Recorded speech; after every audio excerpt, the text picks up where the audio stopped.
this May 20th Jackson County Commission work session to order. Have our roll call, Ms. Erickson. District 1, Tim Guffey. Present. District 3, Dennis Miller. Present. Mr. Ledwell and Mr. Venable are both out this evening. They have children graduating tonight, so congratulations to their children and their families. First item is the approval of the agenda. We have 6 items on our agenda. Do we have a motion to approve the agenda as presented? Make the motion. Motion, we have a second. Any discussions? All those in favor say aye. Those opposed say no. Okay. We've had no one to sign up to speak, so we'll move on to our items of discussion. The first one is the vicious animal ordinance. And again, this is just an initial presentation. So, Mr. Porter, if you would kind of outline what we've got in this discussion with the commissioners. I will. Mr. Chairman, the ordinance as drafted, and this is, you have said it, that it is just a draft, beginning draft, first time for the commissioners to review this and see what they want to do. The attempt is to provide county officers and officials the legal authority to deal with vicious animals. It is several pages long, as you've seen.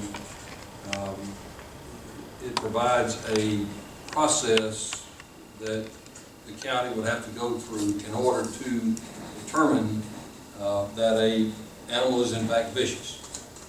And then if it is determined to be a dangerous animal, then the process is established whereby the animal is dealt with. That is either disposed of if it is in fact declared to be a dangerous animal and it has harmed someone. If it is declared to be a dangerous animal but it has not actually harmed someone, then there's another process for disposing of the animal, and that is to impound, and then the owner is, there's certain restrictions placed on the owner for the future. Real shortly, in summary, it provides for a process where law enforcement can investigate and determine, make an initial determination of whether or not an animal is dangerous. And then once that is determined by the county, either the animal control officer or deputy sheriff, then the process starts for the impoundment of that animal until the judicial process can go forward and make the determination that the animal is in fact dangerous, and then how the animal is to be treated and disposed of after that. So a lot of what is contained in this document deals with the owner's rights of due process, to make sure that the owner's rights are protected and is dealt with by the judicial system like it should be. So that's really what is in these several pages. And there are some exceptions for seeing eye dogs and things of that nature. There are also exceptions for animals that are provoked. So if you have a dog that is your dog and it is provoked by someone on your property or in your immediate presence, then that is an exception. So you can't, if you have your dog out on a leash or with you and the dog is provoked, that would be an exception to the policy. So that's in summary what it is, and as I say, it's fairly lengthy, and most of it is put in the ordinance to protect the owner's rights of due process. That's the key thing, because the length is due to the due process, making sure that it's done correctly. Right. A question, as I noted earlier, I'd like to see this as a process. This being the very first step of that process. So any questions at this time from the commissioner in regard to this? No, I haven't had a chance to review it completely. And just after reading through it a couple of times, I've seen a couple things. I think some things have been mentioned. So again, that's what we'll probably do through the process. If there's no objection from the commissioners, what I'd like to do is take a couple weeks and put this on another work session after we've had time to review it, see what types of changes we might need to make, and then go from there. At some point, of course, set up a public hearing, as I noted earlier, so that the public can give their input at a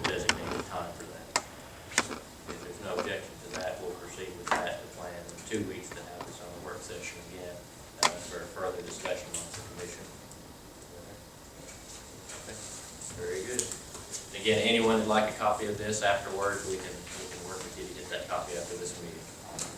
Okay, next item, Boys and Girls Club, Mr. Allen.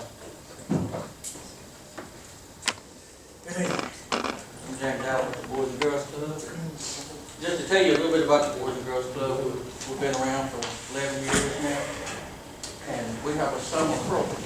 Our summer program is from 8 in the morning to 6 in the afternoon, and we feed kids breakfast, lunch, and snacks. So what we're asking you to do is to support our summer feeding program. The commission has supported us in the past, about $1,000. And in your packet, I included a menu as well as our summer schedule. You can tell that we're pretty busy during the summer, and we feed probably 45 to 50 kids per day from around the county, all around Jackson County. Does anybody have any questions? Questions or comments? I think the county is over the past number of years has contributed to this type of thing. Yes. Within the same amount as requested. I know from personal experience, the Boys and Girls Club is a very good organization. Mr. Allen has really helped it grow over the past number of years, and it really does affect a lot of youth. What's the name of the speaker? Veronica Kelly came and spoke at a couple different events, but I know that it helped affect her life in a very positive way, so I think it's a good program for the community. Any other questions or comments on this? If there's no objection, then we'll place this on the Monday's agenda next week. Okay. Thank you, sir. Thank you. Next item, surplus equipment. Sheriff? We've got an old refrigerator sitting in the jail. It's not plugged up, it's not being used. It's about 6 foot tall, maybe 5 foot wide. Still runs, but the gaskets on it are all wore out. It's just sitting. I've been sitting on it sometimes. We just need to get rid of it along with that kitchen stuff that we've got. Don't put it all on good deals at one time. Questions or comments? When you sell equipment, do you ever purchase new equipment, or do you have a need to purchase new equipment? Yes, we just put in a new stove, a new grill, whatever you call it, what, a year or so ago. And that's part of what this is the whole stuff. I mean, it may not bring anything, it's had a lot of work done on it. I just don't want it piling up over there. Right. If I may, maybe in the future, I'd like to see this maybe go back to the equipment fund, but if we could, did we designate where the revenues from this will go? Yeah, I'd like to see if we could increase the jail supplies budget from this. I know that we're constantly pushing that, so when we pass if we make that motion next week, maybe we can put the revenue from this to go into the jail supplies with us. Any other questions or comments? Okay, if there's no objection, then we'll have that on the agenda for next week as well. Okay, next item, the amended meeting minutes for April 8th. Ms. Erickson? Can you have just asked that I change the fund to which we associated paving of the farmer's market from 116 to 112? That's all that's been changed. That's on your second page there. Yes. And in the back of your folders is the amended minutes. So if there are any questions or comments on that? Okay, if there's no objection, we'll place that on our agenda next Monday night. Okay, next item is 21st Century Transportation Alternatives Program. This is something that, as far as I know, there are 2 communities in our county that are looking to apply for this grant. This would be, I believe they're looking at doing sidewalks through this grant, and they would need some assistance from the county, some engineering work perhaps, and anything that we may be able to do to help with that 20% match. Mr. Widener received a copy of this just a little bit earlier, so he'll take a look at that and see what. I'm a little bit familiar with it. You said it is for sidewalks or pedestrian and bicycle paths. Only, one thing that kicked out from the one we was trying to do before, which was a few years ago. These have got to be exclusively for transportation purposes. They can't be used, they can't go to sidewalk recreation, just for walking and stuff like that. And if I recall, it's an 820 Max, I think, which was discussed.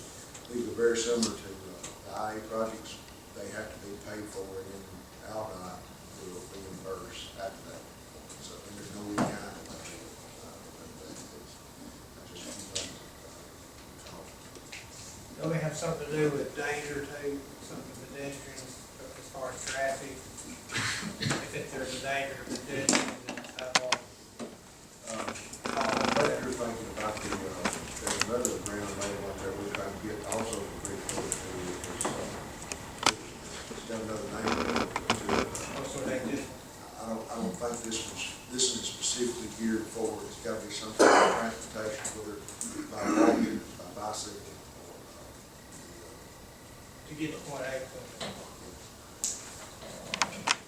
And I've still got to speak with those two communities, I guess, to see what, if they're going to apply for this, if they prefer to apply through us, but this is kind of FYI. I think you had looked at this a little bit, Mr. Guthrie, haven't you? Any questions or comments on this?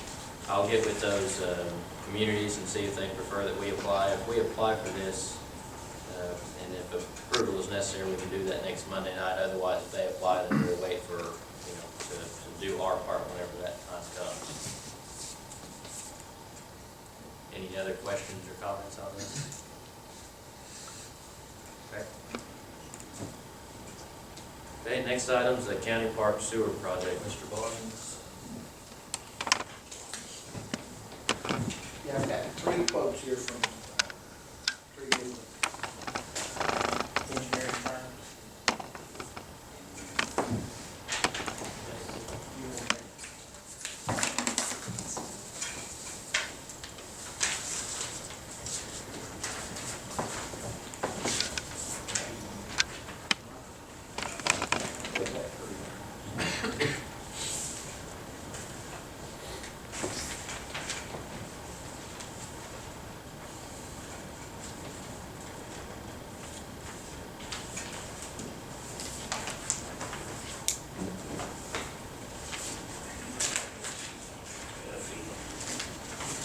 Probably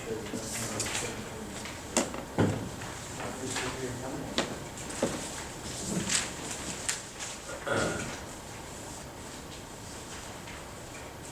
We want to look over these.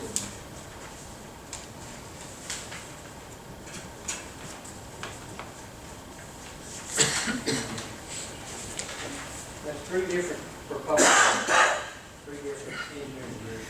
2 of them local, one out of town. We can look over them, see what's going on. But until, we've got to have an engineering firm before we can start. So I mean, it's going to turn into TVA, before we can take that firm.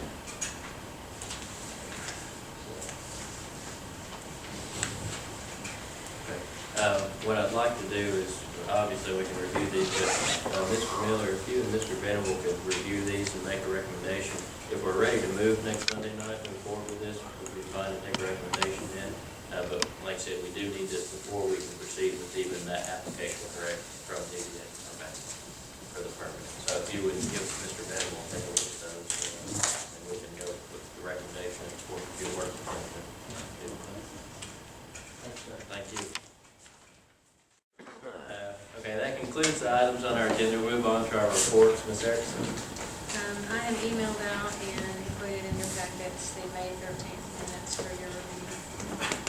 Mr. Whiter? Mr. Porter? I don't know anything. Sheriff? Mr. Barr? I'd just like to say, the Catfish Festival we had Saturday, and over the weekend, we had a big crowd, and I think everybody had a lot of fun, and I appreciate everybody for coming out. Everything. Just want to say thank you. Mr. Guthrie? Just reiterate what Mr. Barnes said, there was seemed like very good attendance at the Catfish Festival. A lot of kids enjoyed fishing out there too, I saw. I didn't even get a look. Didn't get wet? No. That's good. Okay, that concludes everything on our agenda, so at this time we'll entertain a motion to adjourn. Sir, I have a question. I don't know when I'm supposed to speak. I'm here on behalf of my dog that got killed, and it's about the vicious dog law. And to my understanding, what y'all are doing is is it for the owners of the vicious dogs? Is it on their behalf? I'm not really clear on that. I can talk to you about it in just a second. Okay, I'm sorry. I didn't want to speak out of turn, but I'll, Yeah, we'll discuss it. okay. We have a motion to adjourn. Second. Motion and second. All those in favor say aye. Those opposed say no.